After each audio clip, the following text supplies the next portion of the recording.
অন্যায় করার সময় মুখটা কেঁপে উঠবে, আল্লাহকে ভয় করবে। এই নেতৃত্ব যদি নির্বাচিত করতে পারি, তারা যদি রাষ্ট্র ক্ষমতার দায়িত্বে যায় আর আইন এবং বিধান যদি আল্লাহর আইন অনুযায়ী হয়, ইনশাআল্লাহ সেই দেশেই আমরা আল্লাহর রব, আমাদের যে রব, সে রবের বিধান আমরা জারি করতে পারব। এই জন্যই এবার জামাত ইসলামী সহ সব ইসলামিক দল, স্কলার, ইসলামী ব্যক্তিত্বের মধ্যে আলাপ আলোচনা আলহামদুলিল্লাহ চলছে। নিজেদের মধ্যে একটা বোঝাপড়া আল্লাহ রহমতে প্রায় সম্পন্ন হয়েছে।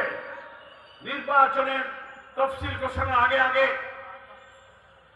আমরা আশা করি ইসলামী দল এবং দেশপ্রেমিক রাজনৈতিক শক্তির মধ্যে একটা ঐক্যের পরিবেশ তৈরি হয়েছে আলহামদুলিল্লাহ, এবং আমাদের মধ্যে একটা আন্ডারস্ট্যান্ডিং, একটা বোঝাপড়া হয়েছে যে আমরা এবার বাতিলের হাতে, ইসলাম বিরোধী শক্তির হাতে, অবিচার, অনাচার, চাঁদাবাজি, মাস্তানি, খুন যারা করবে তাদের হাতে আমরা রাষ্ট্র ক্ষমতার দায়িত্ব দিতে চাই না। যারা যে আসলে সৎ লোক, দিনদার থাকবে, আমরা সেখানে আমরা ভোট দেব। এটাই আমাদের রাজনৈতিক সমঝোতা। এই খুলনা 6 আসনে জামাত ইসলামের পক্ষ থেকে মাওলানা আবুল কালাম আজাদ, তাকে কি আজকে আপনাদের মাঝে পরিচয় করানোর কোনো দরকার আছে? এই মাটির সন্তান, ঘরে ঘরে 1 যুগের বেশি সময় ধরে সে আপনাদের মাঝে আছে। এখানেই তার জন্ম, বেড়ে ওঠা। তিনি ছাত্র ইসলামী আন্দোলনে, ইসলামী ছাত্র শিবিরের কেন্দ্রীয় নেতা ছিলেন, খুলনা মহানগরীর আমির ছিলেন। আমি যখন মহানগরী আমিরের দায়িত্ব পালন করেছি, তিনি আমার সহযোদ্ধা হিসেবে দীর্ঘদিন আমার সেক্রেটারির দায়িত্ব তিনি পালন করেছেন। আমার প্রিয় নিষ্ঠাবান, ত্যাগী, পরিশ্রমী, সৎ এই সহযোদ্ধা, আপনাদের সৌভাগ্য এমন একজন নেক মানুষ আপনারা পেয়েছেন। আগামী নির্বাচনে দাঁড়িপাল্লা মার্কায় ভোট দিয়ে আমরা যদি আবুল কালাম আজাদকে পার্লামেন্টে পাঠাতে পারি, কয়রা পাইকাচাবাসীর কিসের 100 বেড, কিসের রাস্তাঘাট, কিসের বাঁধ আর বন্যা আর পানি আর অবদা, 1-2 হয়ে যাবে, সব দেরি হবে না। আপনারা আগে আবুল কালাম আজাদকে পার্লামেন্টে পাঠান, কি করা লাগবে ওটা আমরা দেখব ইনশাআল্লাহ। পাঠাবেন কিনা বলেন? আপনারা কথা দিলে আমরাও কথা দিলাম, দেবেন তো? একদম ঢুকে যাবেন বুথের মধ্যে, ঘরে ঘরে, ভোট কেন্দ্রে, বাড়ি বাড়ি যাবেন, বলবেন যে এবার ইনশাআল্লাহ দাঁড়িপাল্লা। বুথের মধ্যে যাই দেখবেন দাঁড়িপাল্লা কোথায় আছে, দাঁড়িপাল্লা দেখে বলবেন বিসমিল্লাহ দাঁড়িপাল্লা। সিলটা মারা হয়ে গেলে বলবেন আলহামদুলিল্লাহ দাঁড়িপাল্লা। বারান্দায় বেরোয় নেমে বলবেন মাশাআল্লাহ দাঁড়িপাল্লা। কি বলবেন তো? এই যদি 300 আসনে বাংলাদেশে হয়, কোরআনের আইনের জন্য একটা নীরব বিপ্লব সাধিত হয়ে যাবে। আমাদের ছাত্র জনতা যে বিপ্লব করেছে, আমরা একটি সুশাসনের জন্য, সুবিচারের জন্য আরেকটা বিপ্লব করতে চাই আগামী নির্বাচনে দাঁড়িপাল্লায় ভোট দিয়ে, নাকি বলেন? আমরা তাই আগামী নির্বাচনকে নিরপেক্ষ হওয়ার জন্য সরকারের কাছে দাবি করেছি। উনি তো এখনো বক্তব্য দিচ্ছেন। আমরা এই সরকারের উপরে আস্থা রাখতে চাই, বিশ্বাস রাখতে চাই। এই সরকার কোন রাজনৈতিক দলের নয়। হ্যাঁ, শেষ হোক, শেষ হোক। এই সরকারকে সহযোগিতা করতে আমরা ওয়াদা করেছিলাম। তিনিও বলেছিলেন আমি দেশ শাসন করতে আসিনি, এদেশে নিরপেক্ষ নির্বাচন হয় না, আমি একটা নিরপেক্ষ, সুন্দর, গ্রহণযোগ্য নির্বাচন দিয়ে আমি চলে যাব। ডক্টর ইউনূস সাহেবকে আমরা ধন্যবাদ জানিয়েছি। তিনি ছাত্র জনতার 18 কোটি মানুষের এই গণ আকাঙ্ক্ষার প্রতীক হিসেবে ডক্টর ইউনূস সাহেব ক্ষমতায় বসেছেন। কিন্তু আমরা মাঝে মাঝে দেখতে পাচ্ছি নির্বাচন যত আসন্ন হচ্ছে, প্রশাসন এবং সরকারের অভ্যন্তরে কিছু উপদেষ্টাদের মধ্যে কেন যেন একটু অস্থিরতা দেখা যাচ্ছে, নাকি বলেন?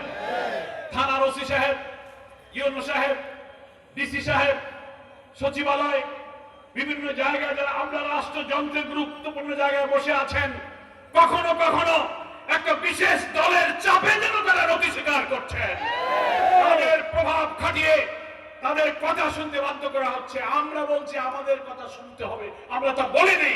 আপনি কারো কথা শুনবেন না, যেটা ন্যায়, যেটা সত্য, যেটা ইনসাফ, আমি সেই কাজে আমরা বলেছি প্রশাসনকে লেভেল প্লেইং ফিল্ড নিশ্চিত করতে হবে। লেভেল প্লেইং ফিল্ড মানে কি? খেলার মাঠটা সমান হইতে হবে, একদিন উঁচু আর একদিন নিচু, এর মাঠে খেলা যায় জানেন না। তো ভোটেরও একটা মাঠ আছে নাকি বলেন? আপনি কোন দলের দিকে কোন প্রার্থীর দিকে গোপনে গোপনে সাপোর্ট দেবেন, গোপনে বৈঠক করবেন, চাইল আসলো, টিয়ার আসলো, কাবিকে আসলো, টাকা আসলো, এক দলের লোককে ডেকে দিয়ে দেবেন 10 টন, আমারে মোটে দেবেন না। এটা কি লেভেল প্লেইং ফিল্ড হলো? হবে না। আমরা সরকারকে বলছি, আপনার সচিবালয়ে আমলাদের মধ্যে এটা লক্ষ্য করুন, ইভেন উপদেষ্টাদের মধ্যে দু একজনকে দেখা যায় একটি দলের সাথে গোপন সম্পর্ক রেখে ভবিষ্যতে নির্বাচনে তাদের ক্ষমতায় আনার জন্য মনে হয় যেন একটা গোপন ষড়যন্ত্র আপনারা করে ফেলেছেন। মাননীয় প্রধান উপদেষ্টার প্রতি আমাদের আস্থা আছে, আপনি আমাদের কথা দিয়েছেন যে আপনারা আমার উপরে আস্থা রাখুন, আমি নিরপেক্ষ থাকবো। আমরা আপনাকে নিরপেক্ষই দেখতে চাই। আপনি যেন কোনো দিকে ঝুঁকে না পড়েন, একেবারে দাঁড়িয়ে পাল্লার মতো সোজা থাকবেন। কি পায়েও ঝুঁকার দরকার নেই, দাঁড়িয়েও ঝুঁকার দরকার নেই, একেবারে মিজান মিজান মানদণ্ড নাকি বলেন? আমাদের মার্কাও মিজান, আমাদের মার্কাও দাঁড়িয়ে পাল্লা। যদি আল্লাহ তাআলার খাস রহমত হয় এই জাতির প্রতি, দেশের জনগণ যদি জামাত ইসলামীকে সুশাসন, সুবিচার এবং আল্লাহর বিধানের শাসন দেখার জন্য জামাত ইসলামের প্রতি ভোট দেয়, ভালোবাসে, আল্লাহর দয়া যদি আমাদের হয়, রাষ্ট্রের দায়িত্ব যদি আমাদের উপরে আসে, আমাদের সংগ্রামী নেতা আমিরে জামাত ডক্টর শফিকুর রহমান কয়েকবার ঘোষণা দিয়েছেন, আমাদের উপর রাষ্ট্রের দায়িত্ব আসলে আমরা শাসক হব না, আমরা সেবক হব। মনে আছে আপনাদের? সরোয়ার্দী উদ্যানের ঐতিহাসিক জনসভায় বক্তৃতা করতে গিয়ে আমিরে জামাত 2 বার অসুস্থ হয়ে পড়ে গিয়েছিলেন, মনে আছে? আবার তিনি উঠে বক্তৃতা করতে গেলেন, ডাক্তাররা বললেন আমিরে জামাত আপনি আর বক্তৃতা করতে পারবেন না, তার ব্লাড প্রেশার, সুগার চেক করে তাকে আমরা থামাবার চেষ্টা করেছি। কিন্তু মৃত্যু ভয়হীন, অকুতোভয় সাহসী এই নেতৃত্ব জাতির উম্মার যে নেতৃত্ব কান্ডারি, তিনি বললেন না আমি বক্তব্য রাখবো, আপনার সরে যান। বসে থেকে পা লম্বা করে মাইক কাছে এনে তিনি 7 মিনিট বক্তৃতা করেছেন, মনে আছে কিনা? সেই 7 মিনিটে জাতির উদ্দেশ্যে তার হৃদয়ের সকল আকুতি দিয়ে তিনি অসাধারণ বক্তৃতা করেছেন। যে আমরা ফ্যাসিবাদের বিরুদ্ধে যুদ্ধ করেছি, আরেকটি যুদ্ধ হবে আমাদের দুর্নীতির বিরুদ্ধে।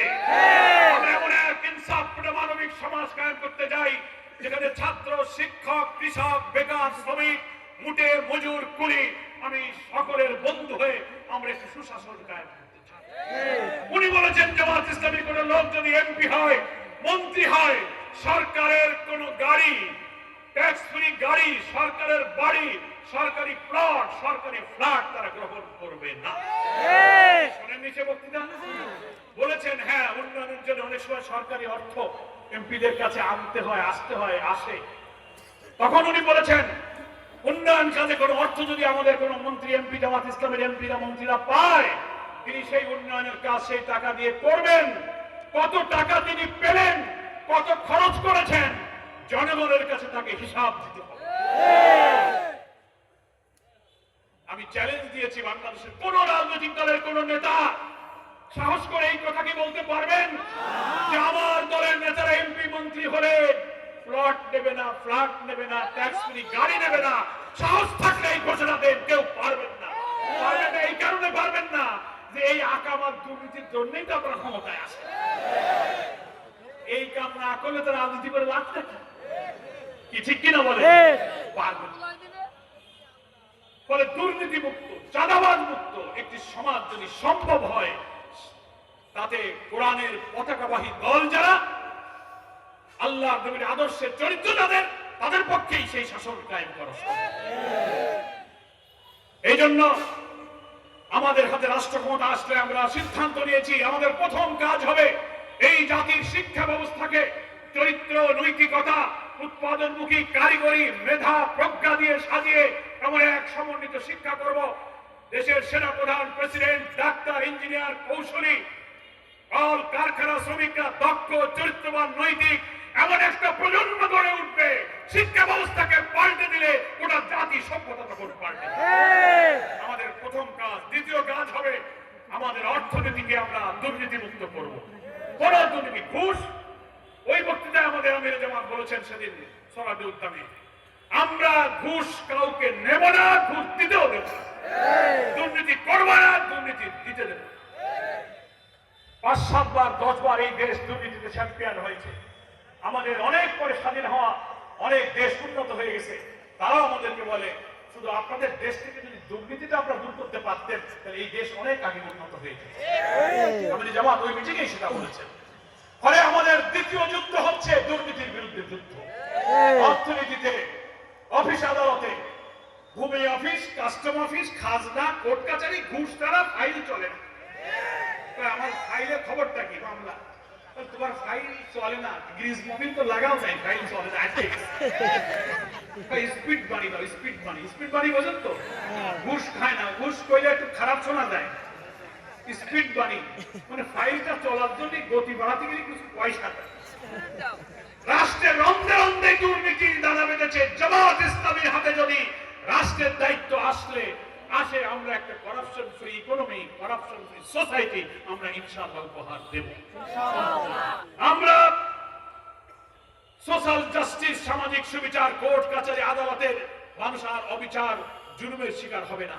ভিন্ন দল, ভিন্ন মত দমন করা, অন্যায়ভাবে মানুষকে জেলে পড়া, শাস্তি দেওয়া, রিমান্ডে নেওয়া, আয়না ঘরে নেওয়া, মিথ্যা মামলায় মানুষকে আটকানো, ন্যায্য পাওনা থেকে বঞ্চিত করার এই বৈষম্য থাকবে না। একটা সামাজিক সুবিচার আমরা কায়েম করব। আমরা ব্যবসা বাণিজ্য, শিল্প, কল কারখানায় অর্থনীতির চাকাকে ঘোরানোর জন্য একটা উপযোগী পরিবেশ আমরা ইনশাআল্লাহ নিশ্চিত করব। লম্বা বক্তৃতা করব না, আমরা শিবিরের সভাপতির বক্তৃতা শুনবো এই কারণে যে আজকের সমাবেশটাই হচ্ছে সেক্রেটারি জেনারেল। সভাপতির আসার কথা ছিল তো, সেই জন্যই